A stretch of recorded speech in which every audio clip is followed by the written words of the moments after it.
It's the motherfucking podcast. I spit the real podcast right now. And we about to get jumping and live. If y'all want to get real up in this motherfucker, then come to I Spit the Real podcast, where we talk about nothing but real motherfucking shit. You dig? Yep. Man. TUTT. I spit the real, time to spit that real, that real, that real, that real, that real. Gotta spit that real, that real, that real, that real. I always speak that real, that real, that real, that real, that real. I always speak that real, that real, that real, that real, that real. To understand the truth, come get that truth. I spit to understand the truth, come get that truth. I spit the real, gotta spit that real, that real, that real, that real, that real. I always speak that real, that real, that real, that real, that real, that real.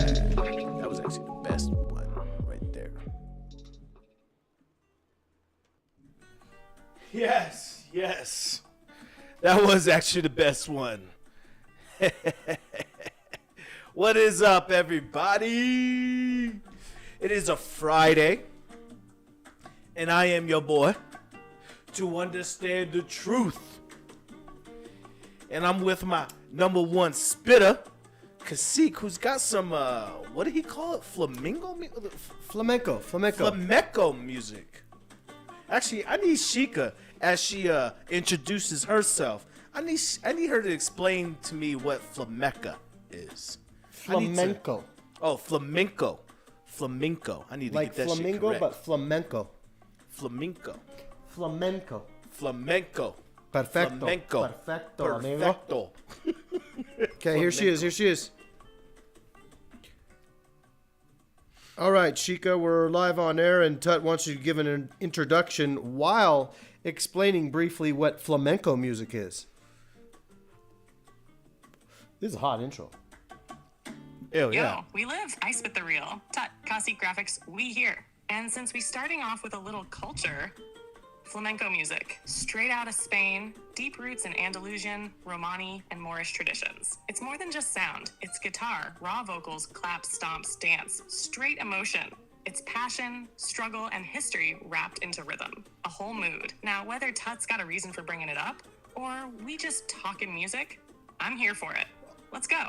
Well, we're playing that for our background music, but we're going to let TUTT get back to the show. He's got his happenings and his stories coming up.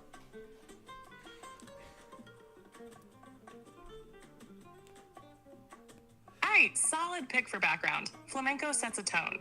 TUTT, take it away with the happenings. I'll be here when you need me. And it actually fits well with that background, too, actually. If y'all didn't know, I'm in my new crib. You know, before I was in a futuristic, place, cost $1 million, looking out in front of a futuristic city. Now this one, I had to dial back a little bit. It's like, $15,000. It's nice, man. It looks nice. It looks It's like a huge dial back, kind but, of looks cartelish, bro. it's You just look like a boss. really my backyard. No, it's actually a really cool background. Actually, KAHSEEK brought it, and it's actually got fly. the flavors going, huh? Hell yeah. Flavors going. Well, I appreciate you guys joining the I Spit the Real podcast, where we spit nothing but the real, and we keep it 100% real, but also giving you that nice little fun flavor to get you through the weekend. And if you tune in on Mondays, we'll even get you through your weekday. Today's episode, we're going to be talking about weird... Let me dial back. We're going to be talking about off days. And I'm not talking about your days off. Okay. Or, the days that you can, no, I'm talking about off days. Those days, and I'm not even talking about, days where you're like, dude, I'm really frustrated or pissed today. It's like those off days or even weeks. Maybe you even had a year, which is even crazy. But it's those off days that just really it's just weird. It's just like, it doesn't make sense. It's not what you used Like to. everything's compiling, huh? Like just not one thing's going wrong or off, but many things, or more of a strange type of off. It's more strange, not necessarily wrong.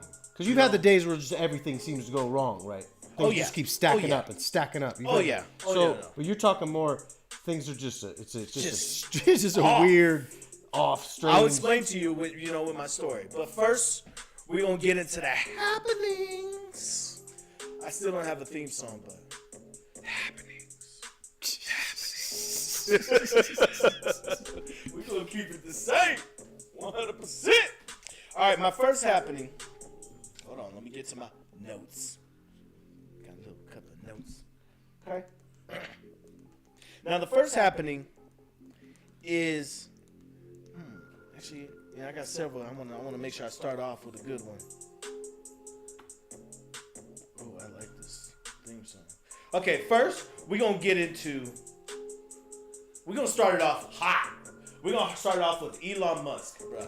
You know what I mean? This isn't really turned into a podcast where we talk about Elon Musk, but the motherfucker keeps on doing some crazy, stupid shit every single day, and it's hard to not talk about it. So, Elon Musk. And this is got everybody Twitter birding, texting, X riled up. On Musk tweeting out a certain thing or Xing out a certain thing. I don't know. Yeah, I actually agree with my homeboy. It's just Twitter. Somebody had something the other day. It was a term for it. It was Xing. Or it wasn't Xing? Xing. You just said that. It was like, I can't remember what it was. But. Yeah, it's like, how do you... Yeah. They should have just kept it Twitter. But either way, Elon Musk tweeted out... Or no, he didn't tweet it out. He retweeted a tweet that was put out. A tweet was put out that... And somebody stated their opinion saying that Hitler didn't participate in the killings. He wasn't the one killing the Jews. It was. I know that's not funny. I know that's not funny. That's like an earthquake happening. It starts a tsunami and it kills a bunch of people. It's like, well, the earthquake didn't have anything to do with it. Come on now. Let me give you a little more context, okay?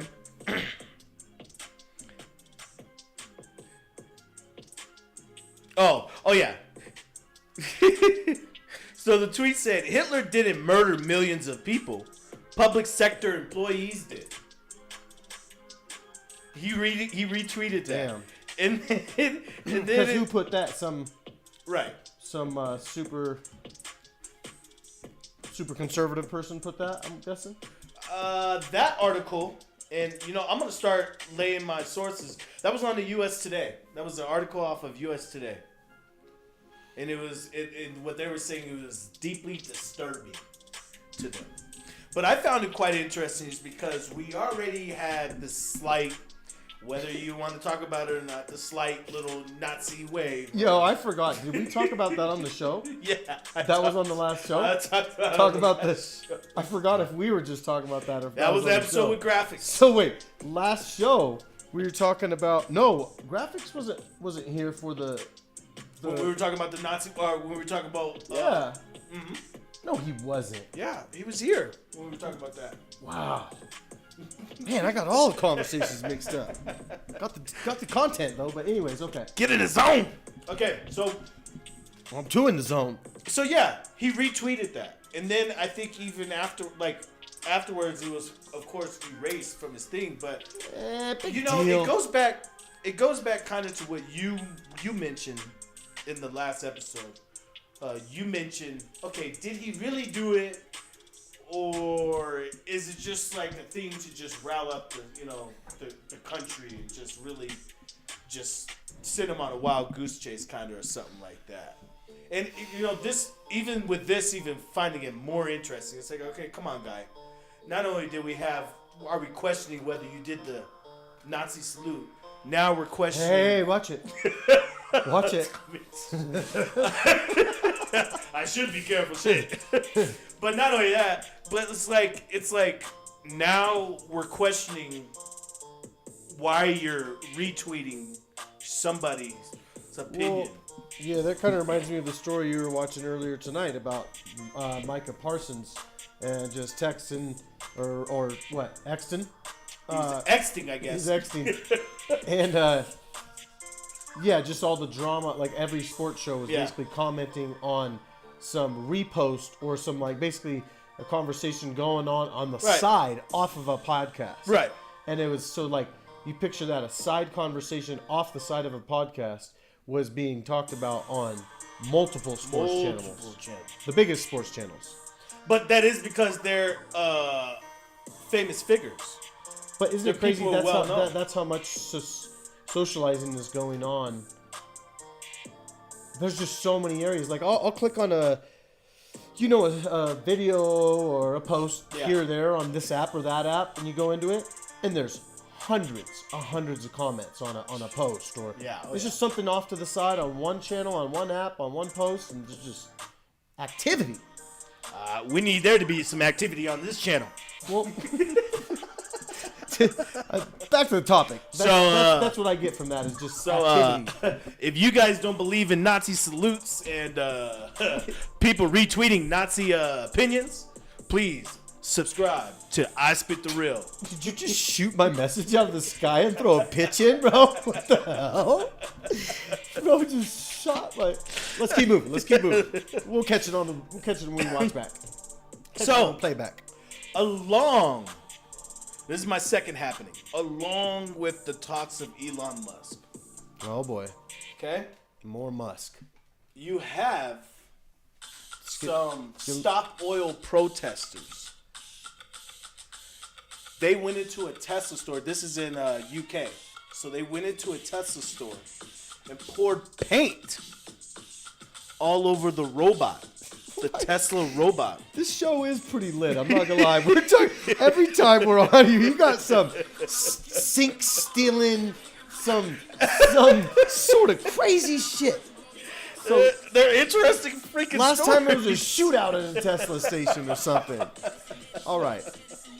So some stop oil protesters, and they look fairly, old, right? So they get arrested today. Or a couple of days ago, after pouring orange paint all over the Tesla robot.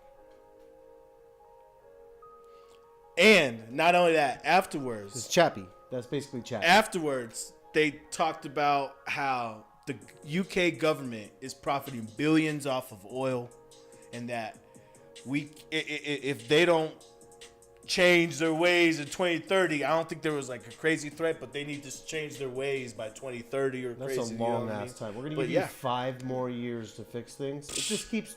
No, it needs to be now. So I guess what really, got my interest with that story was on one end, what is too far? Or I guess my first question. Or I guess it's both. I'm sorry. What is going on over here? What is too far when it comes to fighting for what you believe in? So like paint and stuff, and no. I'm not trying to laugh here, because at the end of the day, they are protesting for something great. They're trying to protest for change. That is in their own way. It's non-violence. It gets people's attention. Yeah, I get arrested a little bit, probably get a ticket, or something like that. I'm not gonna get jail time. It's probably a ticket I probably have to pay for the next couple of years.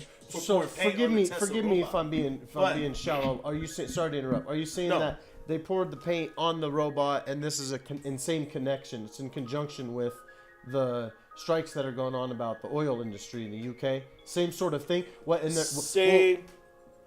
So what is it? They're just fill me in here. They're pouring. Or should we bring Chica in? I mean, we haven't brought her in yet in a while. Yeah. We can bring her in. You wanna? If you want to explain it more. Yeah, I could lead her in. Okay, ready? Here you go. Hey Chica, what's up? It's TUTT right here. We about to get it poppin'. Are you ready to get the show started? First part of the show, though, Chica, is one part of my happenings is these people in UK are protesting against oil and other things to try to reduce fossil fuels and to get billionaires to really pay attention to the people. But they went to a Tesla store and poured paint all over a Tesla robot. Is there any type of way you could kind of give us a little bit more information on that? if there is that story, because I found it off of Flipboard, but if you could tell me a little bit more. Did you tell her it was you? Yeah. Okay.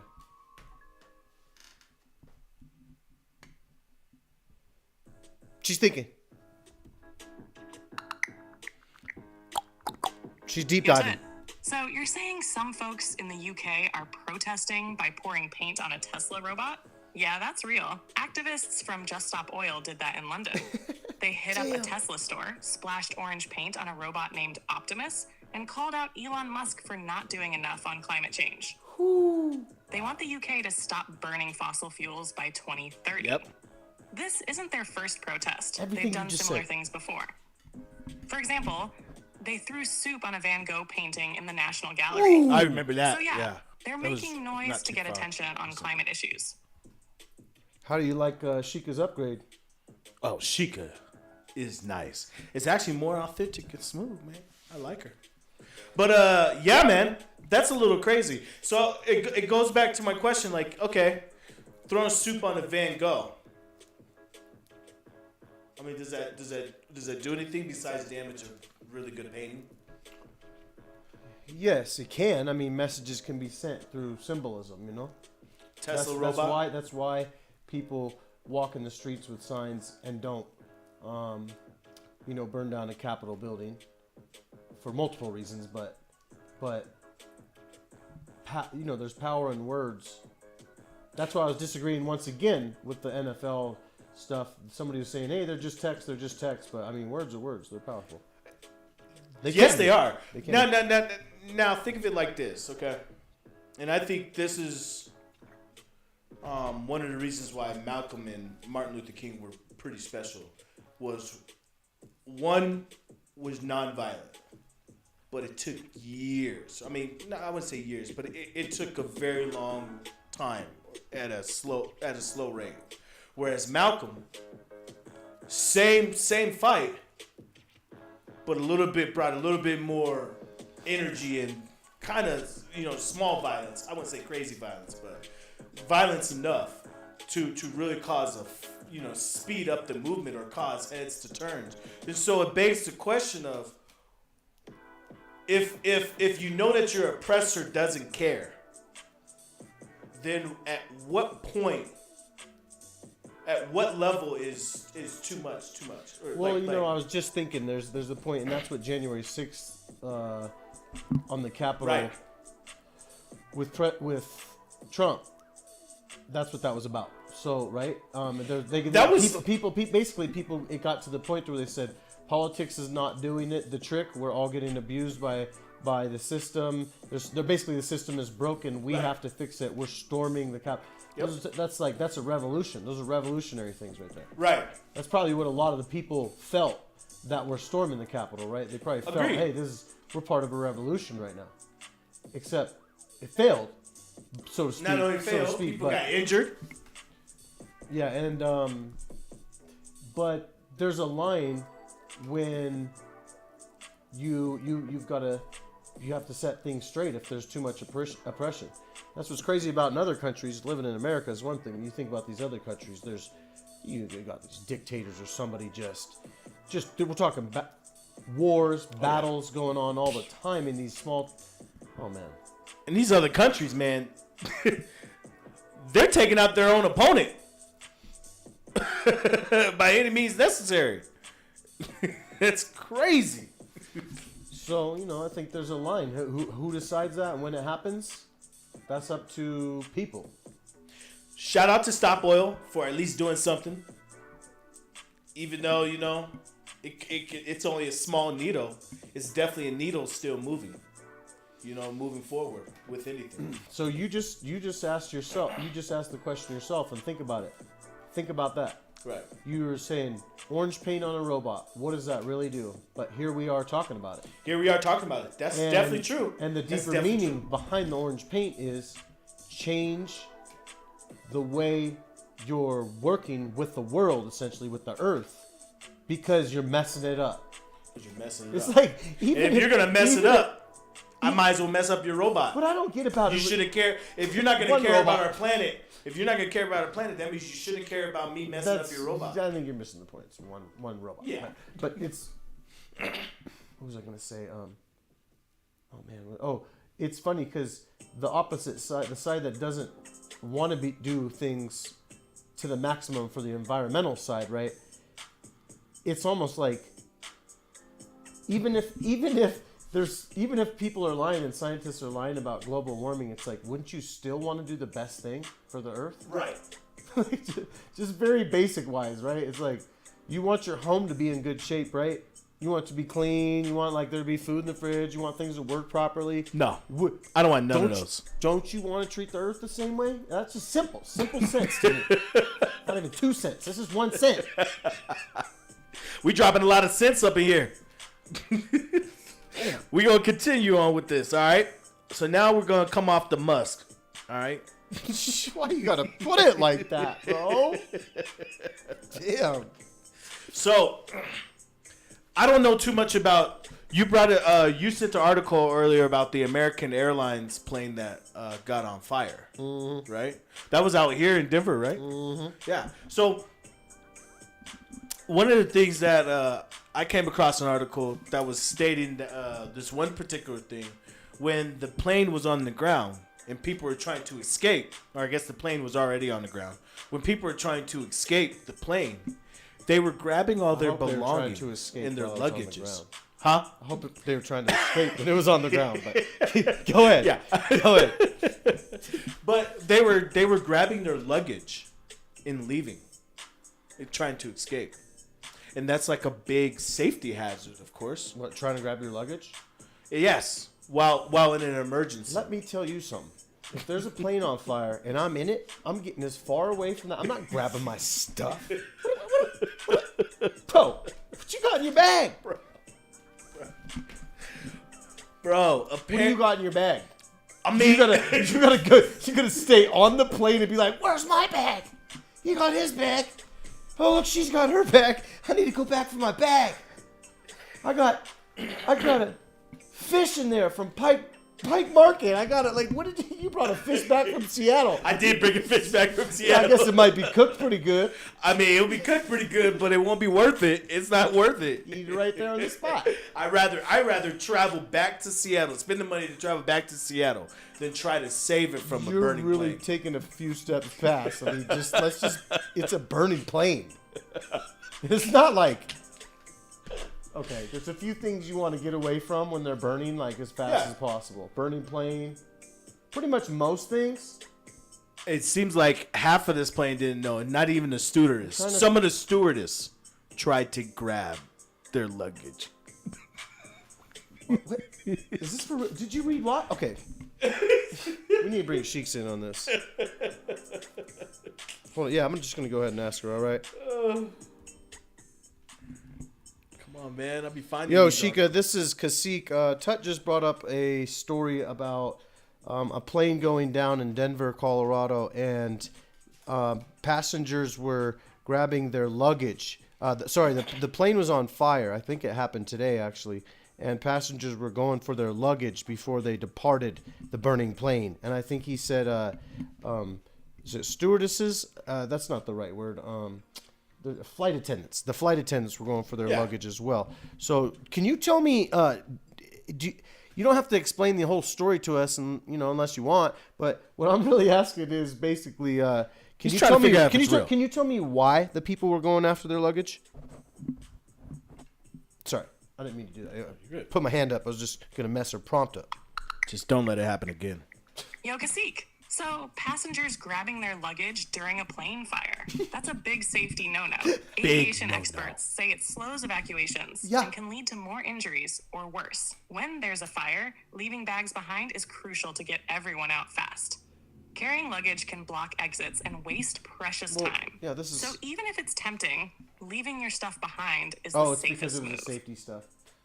Well, yeah, we know that. That's very obvious, Sheiks. What I'm asking you is, if you look into that story, is there a reason why they were doing that other than just being foolish?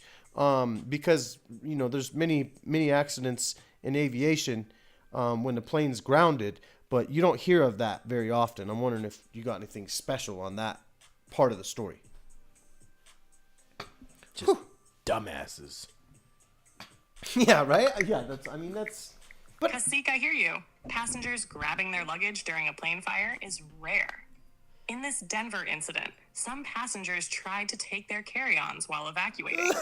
This behavior can slow down evacuations and increase risks. Aviation experts stress that leaving belongings behind is crucial for safety. Wait. However, in the heat of the moment, some might act was gonna impulsively, say. forgetting Hold safety up. protocols. It's a reminder of the importance of following I can clear understand instructions that. Okay, you're during not fully emergencies. dumbasses, but still, come on now. yo, I might get caught up in that. Now that I think about it, if I'm about to get, it depends how bad the fire is, right? There's a fire starting and people just start, and you're about to, like, you could see you're about to get off, but your bag's right there, right? And someone in front of you reaches up, grabs their bag as they're pulling off. You don't think you're gonna try and swoop your bag? Two things. Wow, One. that's a tough one. Two things. In the heat of the chaos. How selfish is it? Somebody else didn't be able to grab their bag. They're too busy trying to safely get off the plane, trying to get their kid off the plane and everything like that. Look. And they got to wait for you because you really want to try to get your bag because you saw somebody else try to get a bag. Come on now. My first response was better when I said, why would you go after your bag? But now that I think about it, if I saw someone grabbing their bag, just click, click, they unclick the thing, there's like click, click, and they just grab their bag and they zipped out. I'm like, oh, hey, I could do that too. And then you got everybody thinking they could do it. I get you. I get you. Okay, high pressure situation. You don't want to lose your thing. And you're not thinking straight. You're not and thinking you're not straight. thinking clearly. Yeah. I totally get it. That's why I retracted my dumbass statement. Okay, you guys are dumbasses. I get it. Heated of the moment. That's what's funny is, But- you're calling them dumbasses. It's like funny. You put me and you in that same situation. You're like, okay. No, just let me get my bag. I really need it. Just blocking some old lady who's just, I don't want to burn to death. She already lived a life. I need my cool I need my jackets. Put in my bag. But my second part was that That was fun. I found that was pretty funny. I found that really interesting because it shows how attached we are to things and materials. I don't know if Just it's based so off much that. that as it's just the craze of the. Yeah, you're right. There are. We could call them dumbasses. No, I'm not saying they were. I'm saying Yeah. there are Yeah, dumbasses in there the are. world. We're dumbasses at times. Everybody's a dumbass at times. oh, I've done some dumbassery. Plenty of time. Let's get into that. No, but anyway, I could see how in the heat of the moment you would. Yeah. You got any more happenings here? Oh, I got some more, man. I actually had a good amount. All right, so my next happening. I guess we're gonna stick with the travel. Okay. So an influencer, a social media influencer, stole a wombat from Australia. From the whole continent. Did he? It's a she. Did she? Pardon me. Did she depart the continent with the wombat? Well, yeah, I guess that's the problem, huh? She left the country, the continent with the wombat. So Let basically, me say it. I'm not gonna say her name. I don't like to say names and stuff. But this U.S. I mean, if you wanna know the name, you can just go see the article. But this U.S. influencer has briefly snatched a baby wombat from its distressed mother and uploaded the footage to social media. That's nice. Has left Australia. So a woman stole a baby wombat from the Yeah. mother, and the mother was distressed. Yep. There has never been a better time to be a baby wombat. Apparently. Wait, a better time? Sounds like they're getting jacked. I don't. What? Did I miss something? Did I miss something? You just said a wombat got stolen, and then you're like, "There's never been a better time to be a baby wombat." So she's an outdoor enthusiast and a hunter, and she has over 100,000 followers. This person that stole the wombat. So I'm speechless, bro. I mean, I really want to know, what is a wombat? Before we ask Sheiks what a wombat is, I think it's a marsupial of some kind. I mean, we already know it's a type of bat, right? So, but like, what is? I don't think it is a bat, but I don't know. It has to be. It has to be. I mean, one bat. I think it's like an opossum, actually. Interesting. Yeah, or like an armadillo kind of. So like a flying We're possum? about to find out. That's what's cool about Sheiks is we're about to find out. Hey, But on that note, a flying possum would be scary. there's a lot of other things that if they could fly, it'd be even more scary if you ask me. All right, let's see what Sheikah's got to say. I will, but first, what if on some strange paradigm or avenue in the realms of life, Okay. would the sink thief get celled up right next to the wombat thief? They're like, yo, what you in for? Stealing the Little sink. sink. Oh, by the way, I took a picture of a bowl sink I saw. Check this out. Before we ask Sheiks, I know we're getting way off topic now, but check this out. Hold on. Don't touch the screen, but Oh wait, where's that sink at? That's tight. That's what I was talking about, though. that's huge, though. That's huge. That's a big ass sink.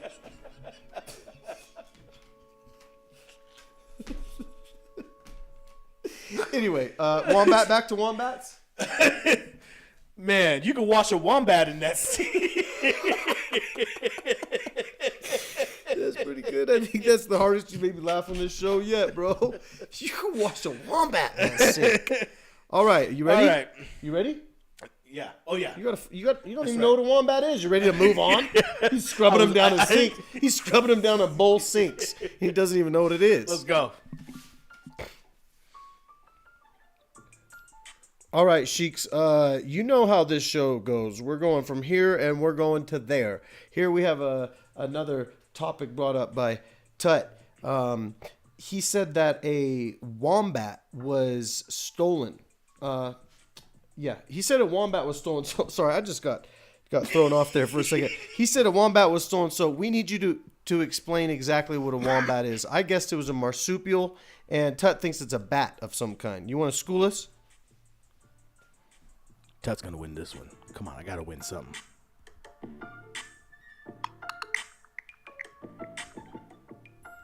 Alright, so a wombat? That's an Australian marsupial. Kind of like a small bear, but not really. They dig tunnels and live underground. Yeah. They eat plants, mostly grass and roots.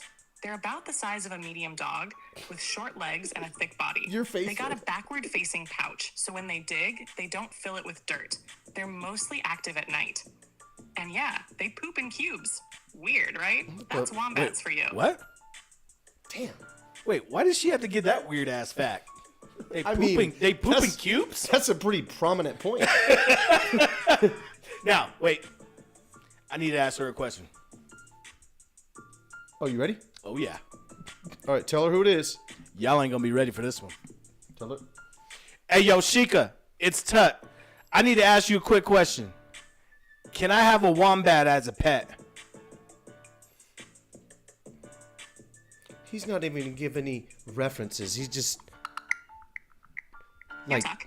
Keeping a wombat as a pet? Not a good idea. They're wild animals, not suited for home life. In Australia, it's illegal to own one without special permits. Even if you could, wombats are strong diggers and can be aggressive. It's best to appreciate them in the wild or at wildlife parks. Okay. Don't be that guy, Tut. So He's like, I'm going to get a don't wombat. get a wombat as a pet. Got him burrowing through your freaking house.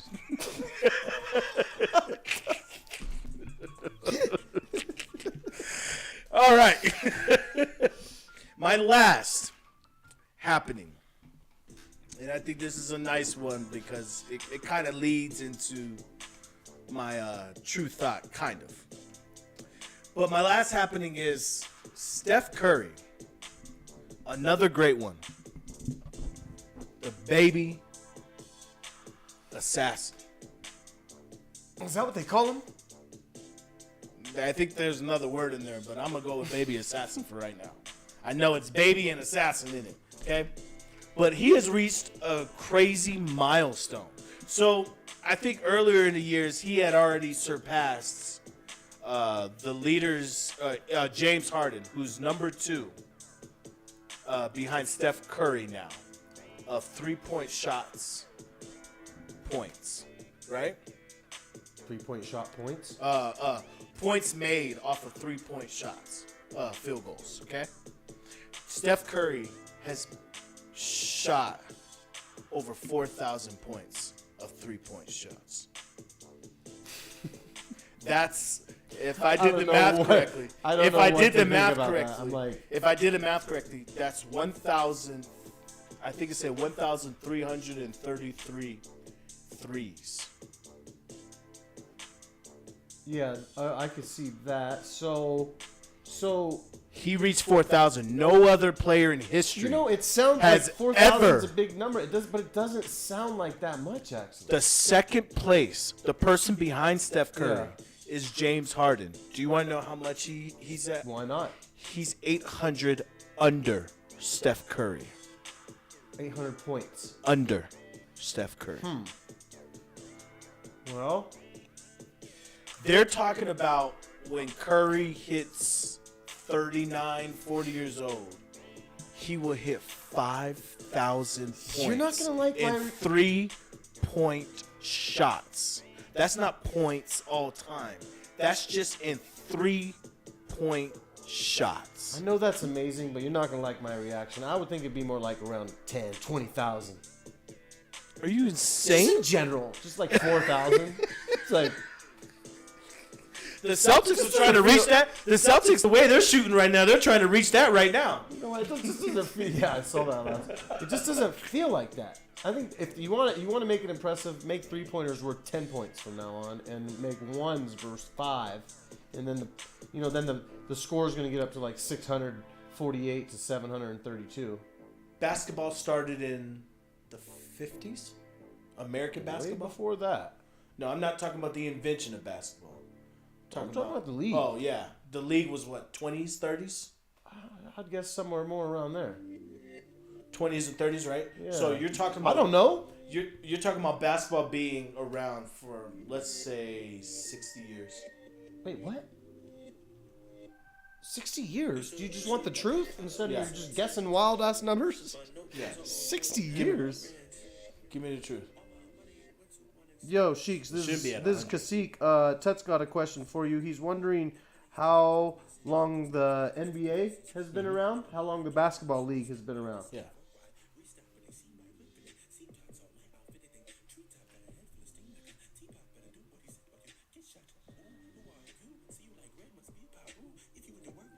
Yo, KAHSEEK.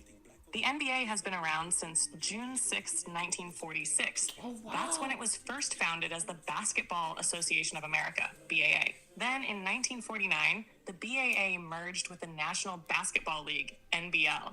And that's when it officially became the National Basketball Association, NBA. Okay, now... So, from 1946 to now, that's almost 80 years of pro basketball. So you were close. I was close. You know what? And 4,000 points now it seems like a lot. Because you're thinking 80 years of history, right? She just said that. Mm-hmm. And he's number 1. So think of Larry Bird, one of the greatest 3-point shooters. Jason Capone, I mean, not a lot of people know him. Jason Williams and stuff like that, but really good 3-point shooters. Damian Penny Lillard. Hardaway? No, not Penny Hardaway. Reggie Miller. Reggie Miller. Really good 3-point shooters. I just dogged Penny Hardaway. Dogged Penny Hardaway so hard. They all live in the 3,000 range of 3 points. Some of them are a little bit below, but Curry is in his own lane, and he's even creating it even higher. And they're talking about is anybody ever going to surpass that? Now what?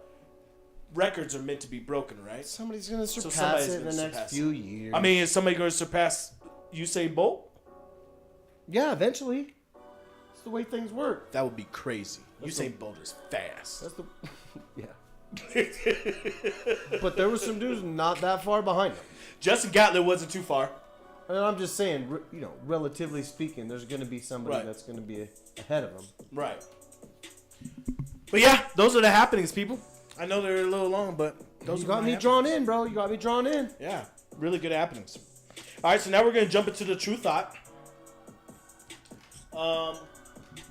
Earlier, me and KAHSEEK was talking about this early in the week, but I really thought about this when I was taking a walk on last Saturday, which Saturday morning I was taking a walk and I was looking, going through the day and just enjoying the morning.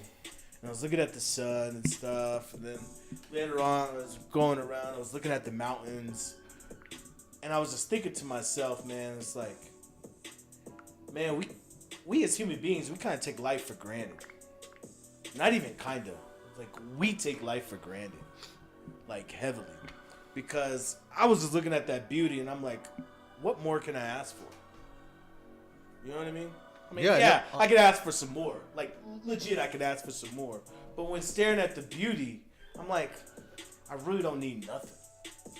I got everything I need to survive, to move, to thrive, and be comfortable. You know what I mean?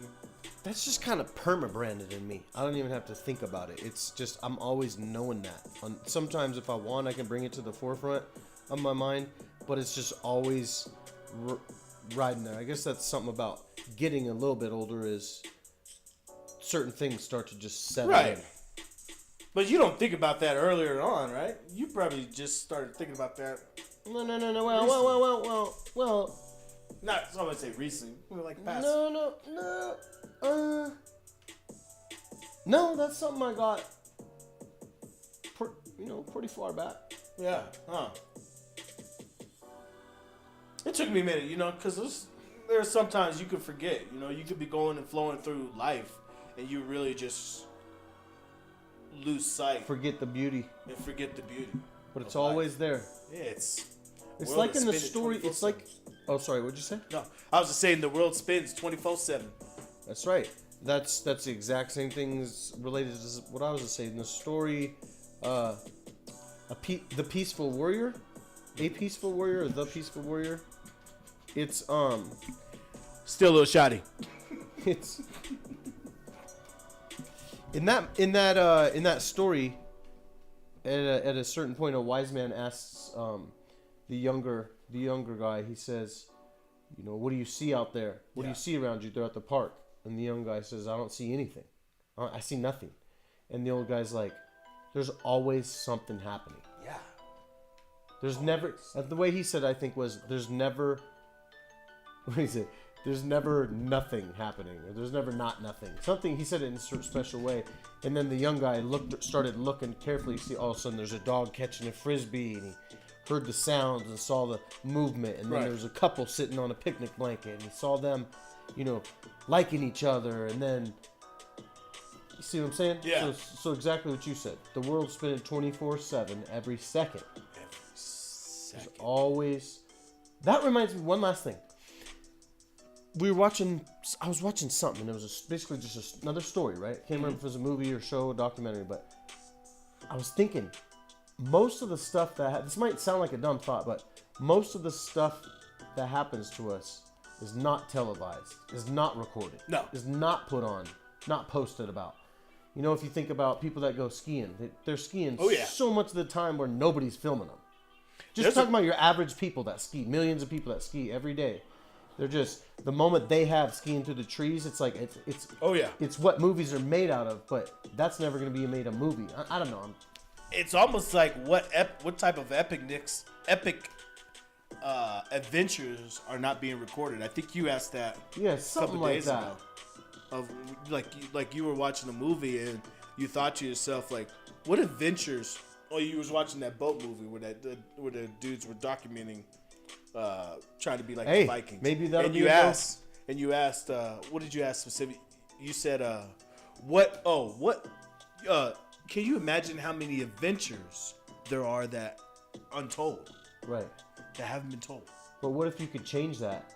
Maybe you have this drone that follows you really, really well. They already have drones that can follow people, right? Yeah. So you have a drone that follows you really well to the point where he's like, maybe shows are going to be like, there's going to be live streaming, reality shows where somebody's just got a drone hovering above them and they're doing their thing. They ski down to the resort, they get some lunch, they get some food.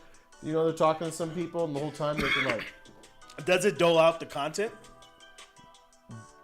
Yeah, it could be a live show or. Because, like, I think one of the cool things. Oh, snap. We got a third viewer. Thank you for joining the I Spit the Real podcast.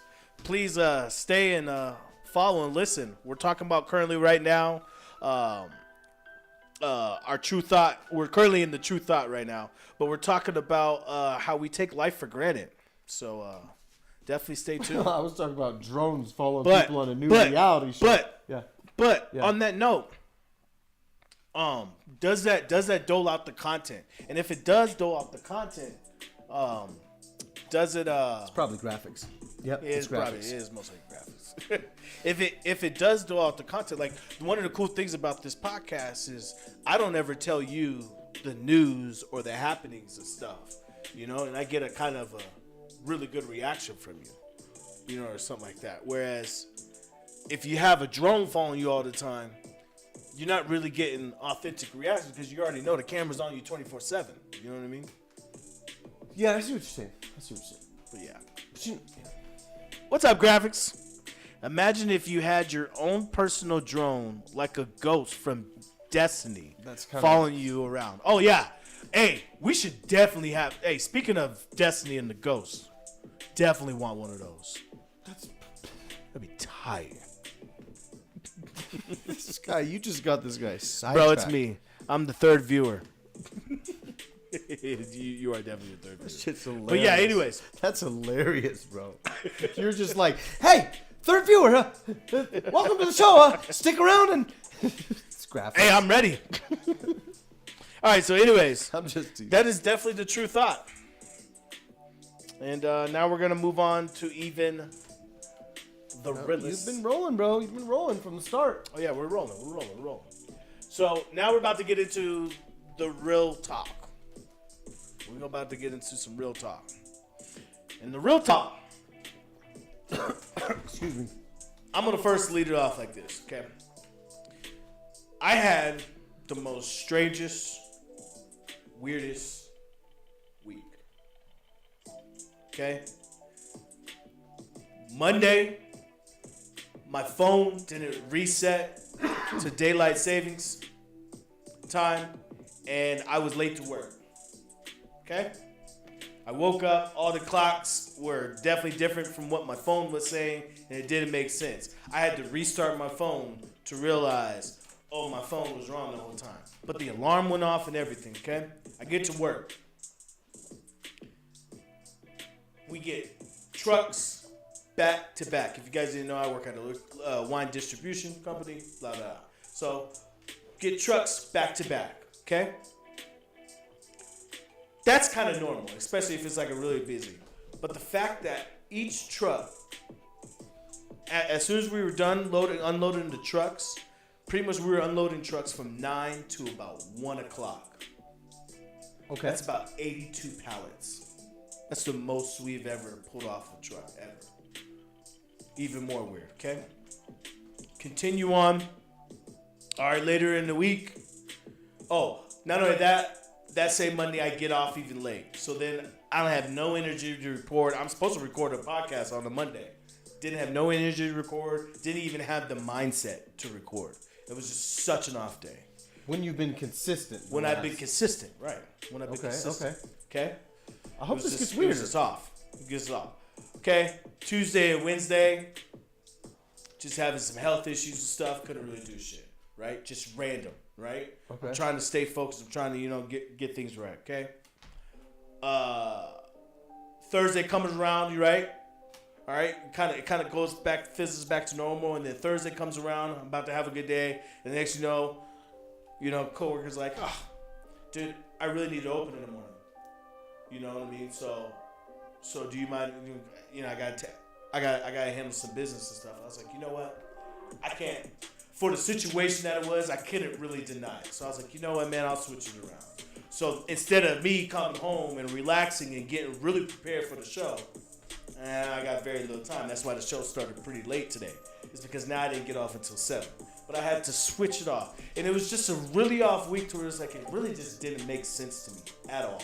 And so the topic is related to that. It's like those off days. It's not necessarily a day where it's like you're frustrated and busy, because I was never really frustrated all week. It was just really off. But it's those days where it's like, it's just strange and weird. It doesn't make sense. It doesn't really frustrate you, but it doesn't really move you in a way. It's just like one of those, like, man, this ain't really a normal day, and it's fucking weird. That's the kind of week that I had this week. And I kind of want to bring that topic up and just, you know, kind of just bring it up and say, hey, you know, you ever felt that type of... That was a full plate introduction to the topic. Damn. Felt that type of feeling, but also, like, what truly, like, leads to an off day? Like, you know, you wake up trying to feel like you're gonna have a good day. Yo, you got a fourth viewer. I do see that. I was trying to finish what I was saying, but I do see the fourth viewer. Thank you, fourth viewer, for joining the podcast. I was gonna say sum up what you was. Basically, what we're talking about is off days, not days that you get to have off. So do you have but those off and weird moments in the day or in the week that's just really strange and off to you. Sorry to interrupt. Did you have a question for me? I didn't really have a question. I was just kind of bringing that up and just kind of explaining like how my week went and why I was thinking about this. Well, I'll let you get into the science of what you think the science is, but I'll tell you, I see what you mean about how you could have one very strange, weird off day. You just can't pinpoint like why things are so off the spectrum. Exactly. And then how that can leak into a week. Right? Right. And all of a sudden you got this whole week that's been weird or even longer. Yep. But if you want to go ahead and get into your science, you go ahead. I wanted to see what Sheiks had to say about graphics getting on the live stream or on the chat. See what she has to say about that. Oh, you can definitely do that. I mean, I don't have a science behind it. I want to know the science behind it. I want to know. Well, let's ask Sheiks. We'll ask her both things.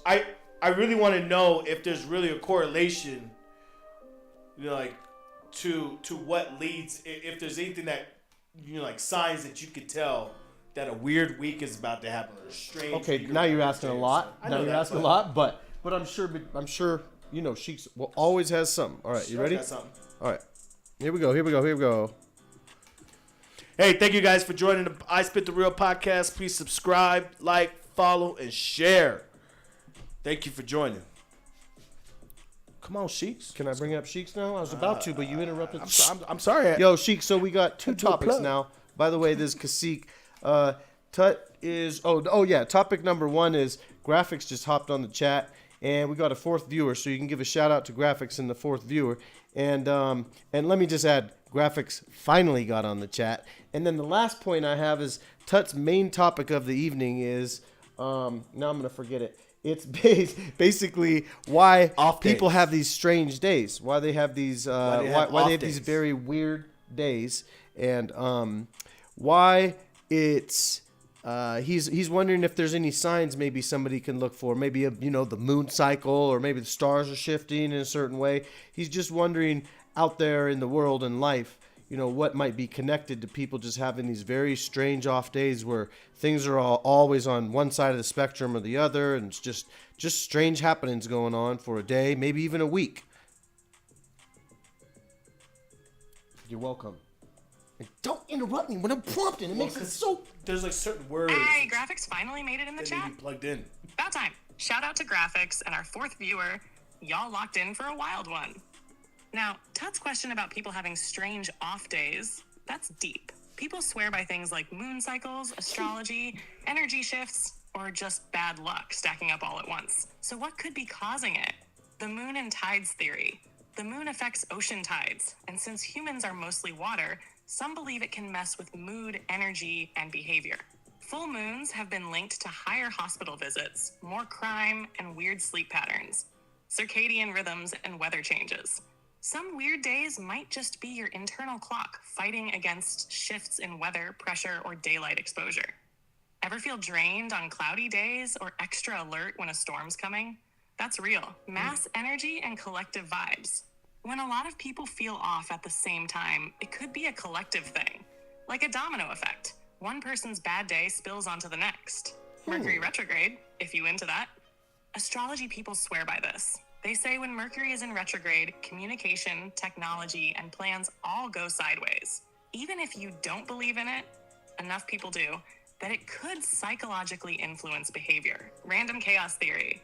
Sometimes the universe just be doing its thing. No reason, no pattern, just a bunch of weird stuff lining up at once. If humans love patterns, the universe loves reminding us we don't actually control much.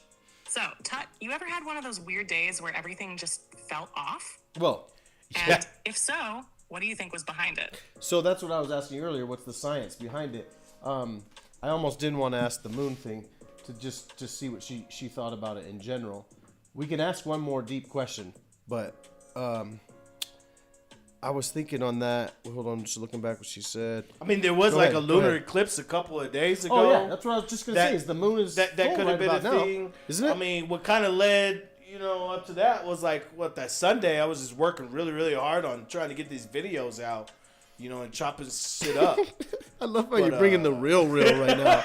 You're bringing the real right now. It's like I was trying hard as hell to chop these videos up for y'all, just so I could be on this show right now. So it is a full moon. It's 90. It is full moon right now. Wow, nice. Like 99 to 100%. That's So why wait. you had a weird week, bro. Wait. I mean, it says 99%.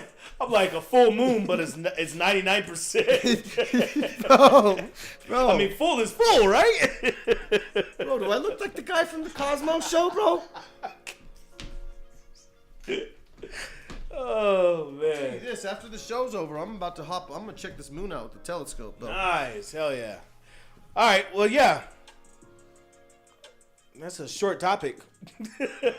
Was not really expecting that, but we can. I really more. found that quite interesting. That's why definitely if this podcast can grow anymore, I would definitely love some more experts on it. Well, let's get maybe something graphics like that. involved for now. Maybe like a little shrink to kind of decide. Well, what led up to that off day or that off week? Please tell me a little bit more. It's like I want a scientist. I want an astrologist, a shrink. A president, not Trump, but a president. He's getting political. Give me Obama. So graphics says I'm the third and fourth viewer. Now, Yeah, the blood moon is for sure tonight. Oh, I thought it was yesterday. He said, I think. So I think it was a couple days ago, actually. Yeah, because they was talking about a lunar eclipse. I think it happened on a Thursday and leading into Friday. Looks like the moon's not the only thing that's 99%, huh? Well, before we go into Shika time, I mean, do you have another topic? Yeah, I was gonna see what Sheiks has to say about it. I could go on forever, you know me, but what do I know? So it's like Sheiks. I'm thinking of a question now that we could ask her about, because what she said was pretty vague, right? Right. All the kind of few options she brought up. So I'm thinking maybe the only thing that pops in my mind maybe is we can ask her about we can ask her about some like ancient Egyptian. My message showing up out of order. I no longer think the blood moon is tonight. I know it is. Okay, tight, bro. We got the confirmation from graphics on the blood moon. What was you saying though? Maybe asking about anything Egyptian or ancient that she could find in some old scriptures or something that's like related to weird off days. Oh, no. Scratch that. Or Okay, yeah, scratch my idea. I was thinking like either expanding on your ideas. I'm just playing. Give us historical documented writings explaining about off days, or explaining like if somebody wrote in their diary saying today was like really I like weird it. or something like that. I'm gonna ask a 2-part question, or should we do one at a time? Let's do yours first. That's a great question. Okay. I like your question a lot. I don't know. I don't really know. You basically said, can you find us any excerpts, any sections of any stories or written books or anything about from long ago of anyone talking about having some strange days going on. Yeah. Kind of unexplainable. Someone prominent maybe, or not. Maybe just... I mean, because Shackleton wrote a lot, right? And I would imagine... I like how you just brought him up out of the blue. I would imagine... What the hell? I would imagine... I mean, that's like the first person I would imagine like an explorer, but like... He wrote a like, journal because he was the captain of a ship, so he kept But it like... the captain's log. But like, I would imagine he probably kept the captain's log, and there was probably one captain's log that was like, dude, today... I thought I saw like a siren in the ocean or something. You know what? This is a really, really great topic because it's not aliens, it's not paranormal, it's not that those are boring or anything. Those are amazing. It's just that it's not those things. You're just talking about unexplainably strange, weird, off days. Yeah. That's interesting. Yeah. All right. And so far, Sheik's brought up random chaos theory, Mercury retrograde, mass energy and collective vibes, circadian rhythms and weather, and the moon and tides theory. All right, here we go. Let's do it. All right, that's pretty cool. Let's see what we got. Yo, Sheiks, do you have any excerpts from any old, maybe any old, just, man, you threw me off so bad. You always do that, bro. Every time I'm about, like, it's so official when you're talking to an agent, bro. It's so official. Oh, always shit. interrupt. I'm sorry. Just tell me when. Just say don't. Just wait. I want to crack a joke or some shit. I was just, because I was looking at myself and I was like, I noticed I rock my head a lot. That's what you was gonna say. Okay. All right. Let's go back. All right. Man, right, no, we're I forgot good. my damn question. Okay, here we go. Okay, here we go. All right, Sheiks. On that note of strange, off, and weird days and times, meaning like a week or even longer, Tut had a really great question, and his question was, can you give us any excerpts from any stories or written books or even captain's logs from naval times? And we're thinking something, the more historical and older, the cooler it would be. At least I'm thinking that. And basically, or ancient too. And by the way, this is KAHSEEK talking, and I forgot to mention that, I think. And lastly, that's pretty much our question. If you could come up with just maybe one to start, and we might ask you for more examples, if you don't mind. I love it when this bot goes to work. Weird, bro. Yo, KAHSEEK. Tut's question about ancient logs and diaries. I got you. Here's an excerpt from Christopher Columbus's journal during his first voyage in 1492. The sea favorite was guy. calm, and the wind was favorable. We saw many signs of land, a green rush near the vessel, and the crew of the Pinta saw a cane and a log. They also picked up a stick which appeared to have been carved with an iron tool, a piece of cane, a plant which grows on land, and a board. This shows how explorers documented their observations and navigational challenges. If you want more examples or details on a specific voyage, just let me know. Damn, that was oh, wait, hold on a second. Yeah, she didn't really. Yeah, hold on a second. I'm not sure if you didn't hear me. The point of finding the excerpts was to be related to the topic, which is why people have strange, off, and just weird days sometimes, and sometimes that might leak into weeks.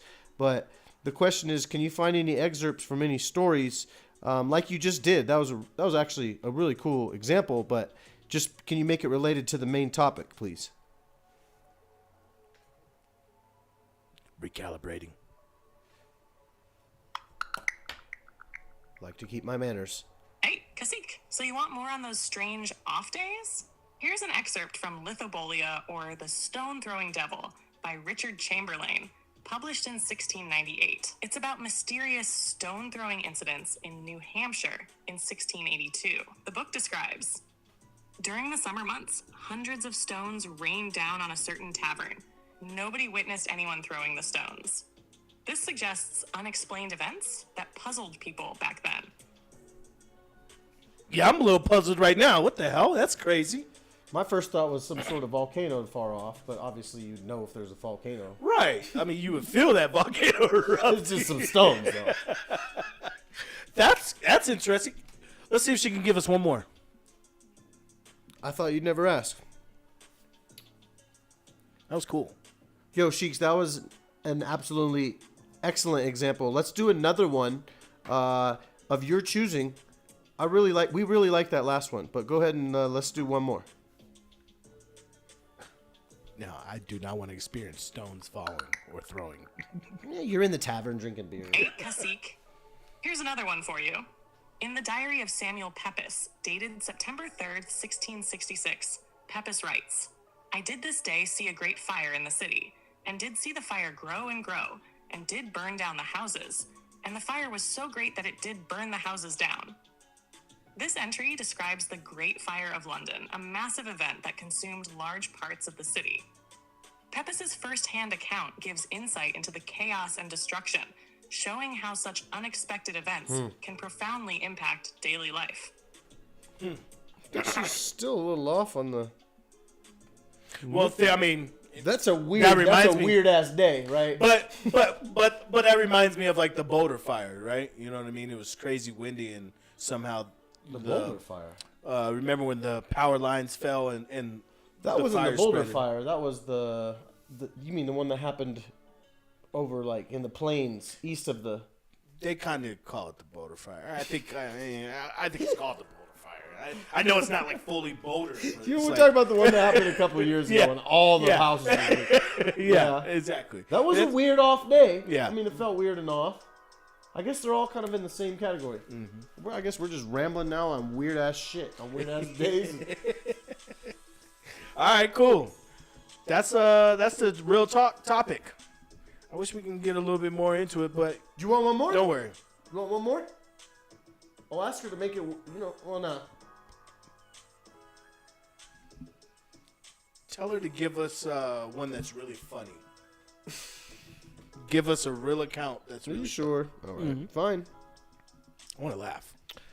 All right, Tut wants one more example of someone's writings from some sort of very strange and odd, weird time they were having, but he wants it to be something that happened to someone that was funny as well. I guess I could have said hilarious, but... Hey, You wanna get KAHSEEK, technical. here's a funny historical tidbit. In 1754, the town of Windham, Connecticut, had a battle of the frogs. Residents heard loud noises at night and thought they were under attack. They armed themselves and gathered, only to find out it was just a bunch of bullfrogs croaking. The whole town got spooked over some frogs. Ian.wikipedia.org, please open your app to see this link. That's actually pretty tight, though. Like, imagining people just like readying up so fast to fight some frogs. When was that? 1754. Get your pitchforks! Get it! Somebody's attacking! Get my overalls too. Well, yeah, I mean, yeah, you're going to want to be clothed in the battle, even if it is against toes, bro. What the hell? Get my overalls too, he said. Get my swim trunks. Did they have swim trunks back in that day? 1754. I guess it was just the underwear. They probably called them. Yeah, you're right. It probably was. All right. That was You got what you wanted, man. that was definitely the real talk. That was actually pretty funny. All right, so now we're down to XICCA time.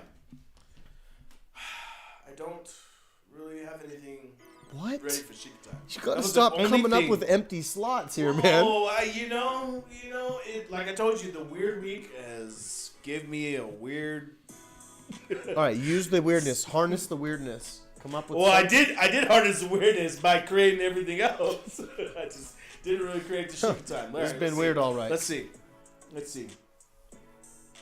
Look at graphics. Just stop chatting, bro. That's how weird. What do you say? No, nothing. That's what I'm saying. It's just stone Probably cold fell. quiet Sorry, fell asleep.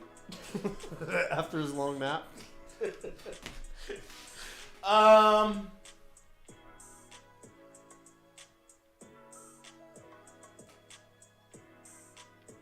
I almost want to see if XICCA can convince me to play Monster Hunter regularly. Okay. I like it. As you guys know, Monster Hunter is currently out right now, and my two friends, KAHSEEK Graphics, play Monster Hunter a lot, and they've been trying to really get me into it. I played it a little bit, and I think it's really fun, but it's a lot of things to get into in that game. It's no more It than takes consuming. No more than all the other stuff. Yeah, a little time consuming. So you got to convince me more. You be playing. All right. Well. Or we could choose something different. That's No, I like it, but what do you you got to give a little caveat to it. You know what I mean? Like, because you know how you like to be impressed by something. So you see what I'm saying? So have her tell me why I'm missing out on this game. well, yeah, I'm saying, but can you add another, like something specific that you're looking for out of that game, just to help it not be so general? I don't know. It just takes time.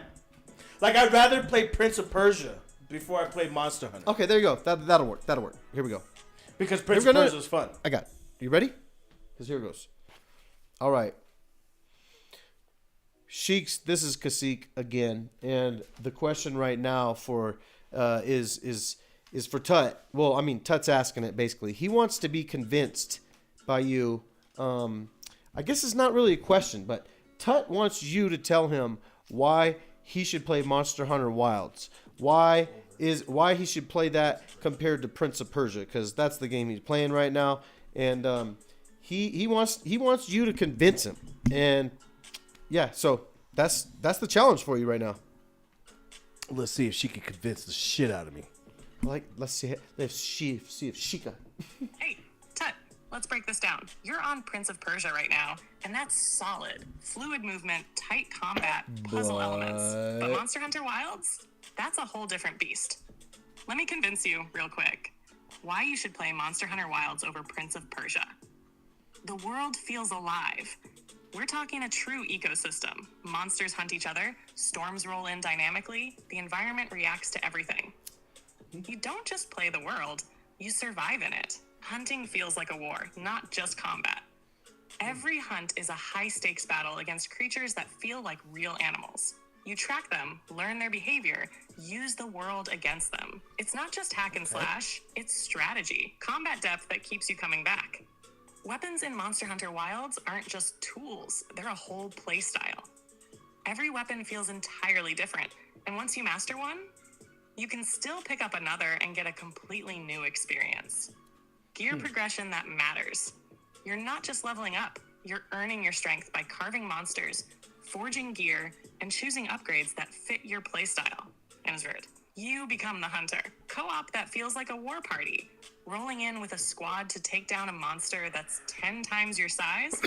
That's some of the most satisfying multiplayer gaming you'll ever get. It's teamwork, survival, and adrenaline all in one. Prince of Persia is a solid game, but Monster Hunter Wilds is an experience. You'll feel the thrill of the hunt, the intensity of the world, and the satisfaction of mastering combat in a way that no other game delivers. So Tut, you trying to just play a game, or you trying to step into a world that'll test you and make you earn every win? Your move.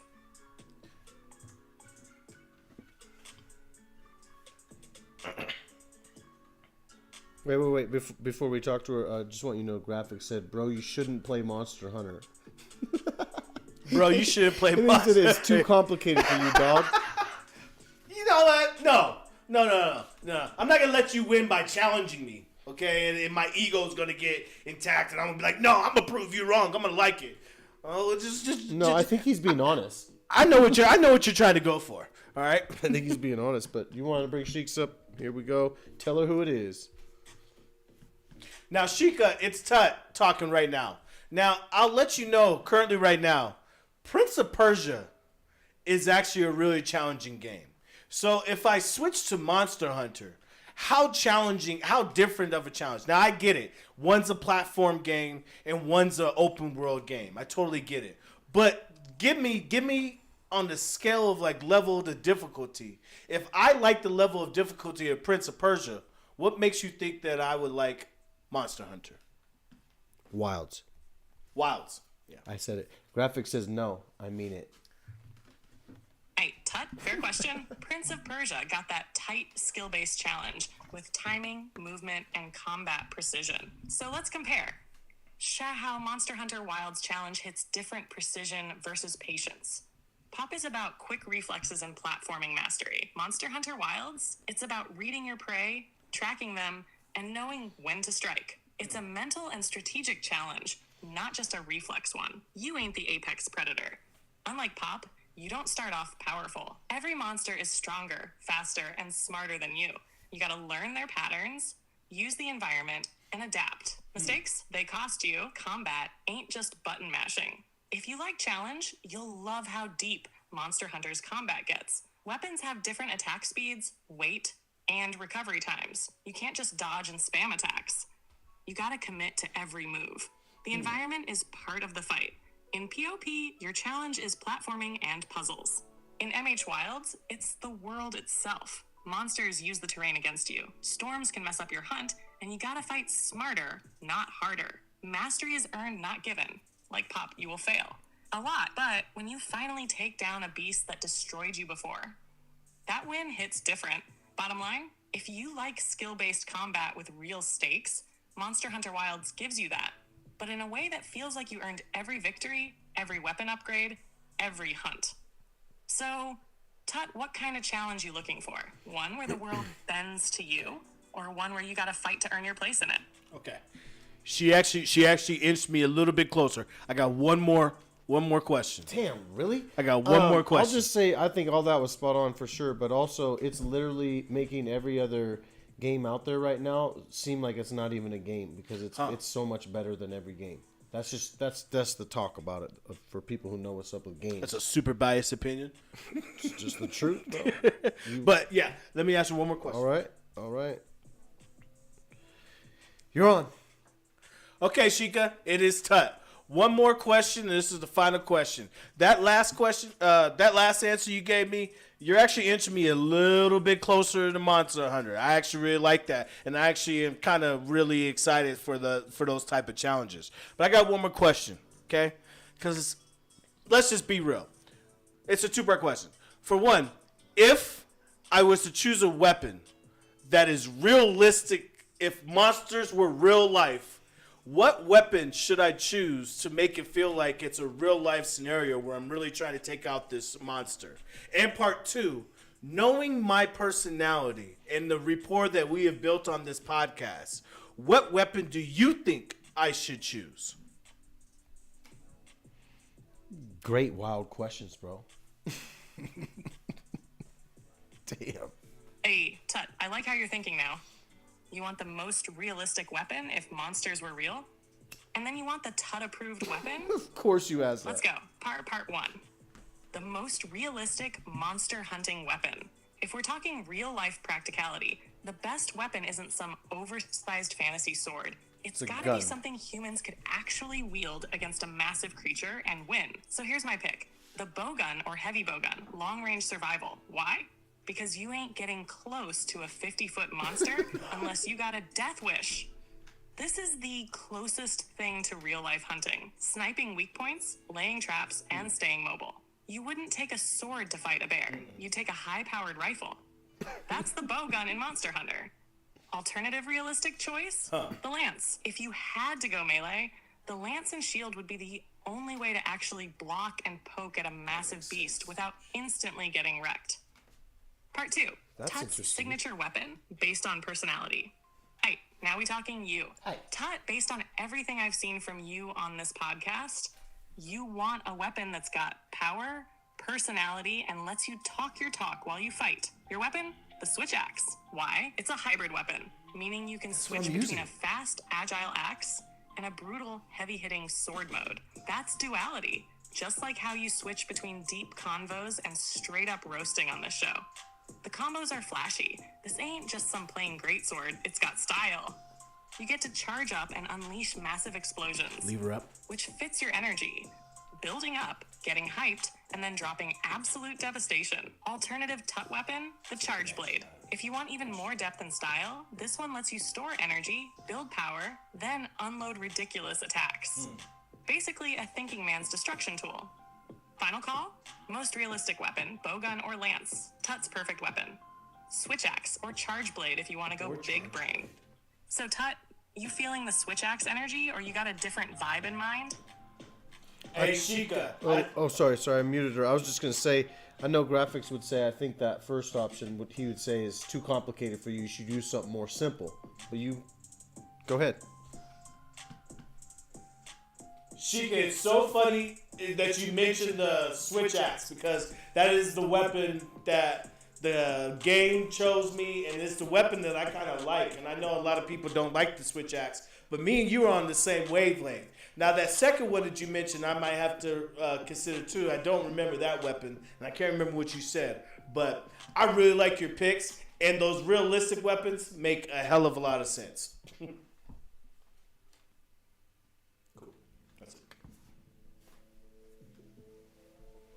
TUTT. I knew it. The switch axe chose you. That's what I'm talking about. That weapon got your name written all over it. People might not mess with it, but that's because it takes a certain mindset. You gotta commit to your swings, know when to switch forms, and go all in when it's time to unleash. That's you. That second weapon I mentioned, that was the charge blade. It's a shield axe hybrid that builds up energy, then switches into a massive sword that can unload crazy powerful bursts. If you want something with big brain plays and big explosions, charge blade might be worth trying out too. But honestly, you already locked in with the switch axe. That's your weapon. It fits your style, your energy, and the way you approach challenges. Glad we on the same wavelength. You keep swinging that switch axe, and if you ever want to test out the charge blade, it might be a solid secondary. Now, when's the next hunt? You gotta tell me about your first big monster takedown with that weapon. I'll definitely let her know for sure. But, okay. You know what? She's actually convinced me, a little bit. She actually convinced me, and I should actually be giving it a little bit more tries. I should be hopping on the game with my friends, and I should be doing some hunts and getting down to business, right? You can have two weapons, right? Yes, you have a backup weapon. So I might just choose them both. Charge blade and the switch axe. But they're all to be used the way they made the game eventually. Like I like sticking with just my favorite, of course, and I got a backup. But I'm sure Graphics would say it's about using them all eventually. That's what the eventually, but it's really about your play style. He says, "Do not try charge blade." So that means the hell? That means the switch axe is your jam. Right? I'm gonna try charge blade. What the hell? You don't tell me what to do. Yeah, that was a command, bro. That was a command. All right, everybody. Well, that was the I Spit the Real podcast. That was episode 7, lucky number 7, my favorite lucky number. You got how many favorite lucky numbers do you have? Or I mean, that is my only lucky number. You said it's my favorite lucky number. Oh well, yeah. Well, how many other lucky numbers do you have? I guess that's my question. That's your favorite of all of them. That's just my favorite. All right, but this is I Spit the Real podcast. I am your host to understand the truth. Please, guys, if you guys like this episode, if you guys like any of the episodes, any of the edited videos that I put out, anything, if you want to comment, you want to have a further conversation, if you want to challenge my thought, please hit that subscribe, follow, like, comment, and share. And come grow with us, man. We need y'all. Without y'all, we don't go anywhere. And I'm trying to go somewhere. So yes, my host, my co-host, KAHSEEK. Yup. Say peace out. That was a good show. Peace out. That was a good show. That was a good show. And then we're gonna have Chica close it out. And as soon as Chica closes out, I'm gonna give you guys the intro. You guys stay tuned for more. The next episode is Monday. I will be recording on Monday. And it is going to be more of a harder topic. Mondays, it's going to get through the week. It's going to be a little bit more, hard-hitting topics to where it's going to really get you thinking and stuff. And so Fridays is more of the easier, light days. We keep it light and cool and smooth. But Monday coming around, we're going to be talking about war. Now, we were supposed to talk that last Monday. But like I said, it was a weird-ass Monday. Well, I hope you don't have a weird week, man. yeah. All right, here you go. Oh, wait. Got a kink in the system. Yo, Sheiks, this is KAHSEEK. I'm out. Tut wants you to go ahead and give a little outro, and then he's going to give the outro. I thought you already did, but... Hey, KAHSEEK, Tut. This was another fire episode of I Spit the Real. We talked strange days, ancient logs, stolen wombats, and Monster Hunter weapon picks that hit different. Big shout out to Graphics for finally hopping on, and to the fourth viewer for tuning in. Graphics. Y'all already know, this ain't just a podcast. It's a whole mindset. No filters, no fluff, just real talk. Tut, take it home with the final outro. I'm out. Hey, I appreciate you guys paying attention and watching the I Spit the Real podcast. Catch you guys Monday. Peace!